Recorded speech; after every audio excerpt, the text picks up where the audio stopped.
Sir आज आपको BJP की तरफ से कोई ऑफर हुई है ज्वाइन करने के लिए अब तक? धमकियां बहुत मिली कि बीजेपी में आ जाओ, अच्छा रहेगा तुम्हारे लिए, तुम्हारे परिवार के लिए। तो मुझे तो मतलब बहुत शर्म आती है कि इतने बड़े प्रधानमंत्री, इतने बड़े अमित शाह, उनके पोते की उम्र का मैं हूँ, उनके पोते की उम्र के बच्चों को इस तरह की धमकियां देते हैं।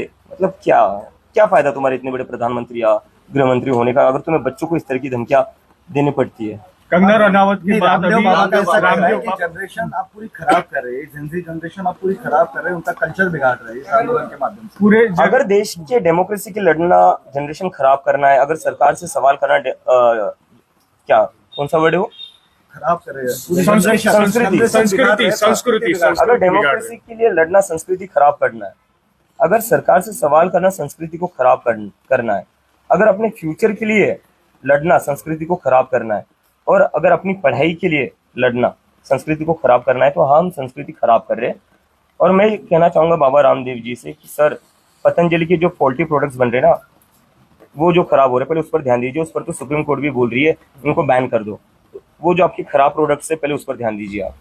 संसद में कल जो है राहुल गांधी ने डिमांड की अमित शाह जी का इस्तीफा, किसके कहने पे गोलियां चलाई गई उसका जवाब मांग रहे थे, आप क्या कहेंगे? मुझे लगता है इसका आंसर तो बहुत ही क्लियर है।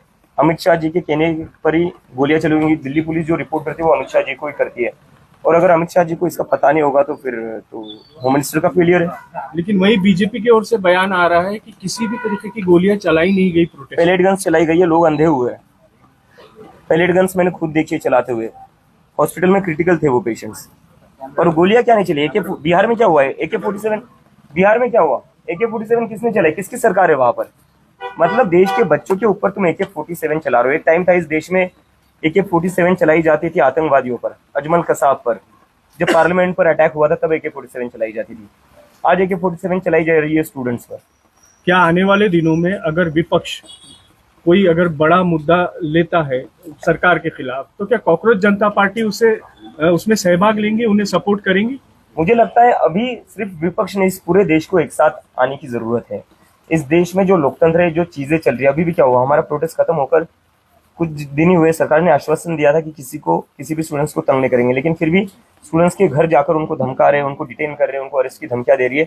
एक तरीके से लोगों की आवाज दबाने की जो कोशिश की जा रही है, उससे तो एक चीज साफ पता चलती है, ये सरकार डेमोक्रेसी में बिलीव नहीं करती है, लोकतंत्र में बिलीव नहीं करती है।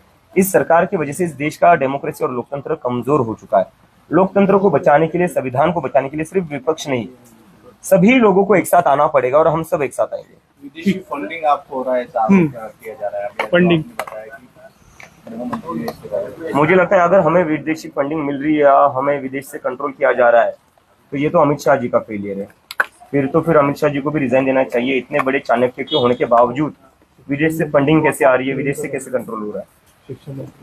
सर शिक्षा मंत्री पर प्रियंका गांधी ने जो बयान दिया उसके ऊपर आप क्या कहेंगे?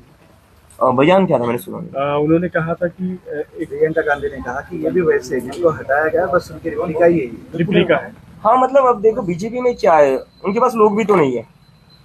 अभी मैंने देखा वो शिक्षा मंत्री का कोई वीडियो वायरल हो रहा है, जहाँ पर वो जो गुजरात में बिल्किस बानो का रेप हुआ था, उसके रेपिस्ट का स्वागत कर रहे थे। तो ये पार्टी बस गुंडों और बलात्कारियों का स्वागत करने में ही इनका वही काम है। इस देश में कहीं पर भी बलात्कार होता है, बीजेपी के लोग पहुंच जाते हैं हारमाला लेकर कि भाई बहुत अच्छा काम किया तुमने, आओ तुम्हारा स्वागत करते हैं। कुलदीप सेंगर तो इनकी ही पार्टी का है। ये पार्टी में बलात्कारी और गुंडों का ही स्वागत किया जाता है और उनको ही सम्मान मिलता है, और बाकी जो हम जैसे नागरिक है, हम जैसे जो स्टूडेंट्स है, उनके लिए पैलेट गन है, उनके लिए लाठी है, और बिहार में तो AK-47 भी निकाल दी। We are people with a difference. We are the people of this country who believes in democracy, who believes in the Constitution of India, who believes in Dr. Baba Saheb Ambedkar, and who believes in the philosophy and values of Mahatma Gandhi. एक मराठीतला प्रश्न आहे की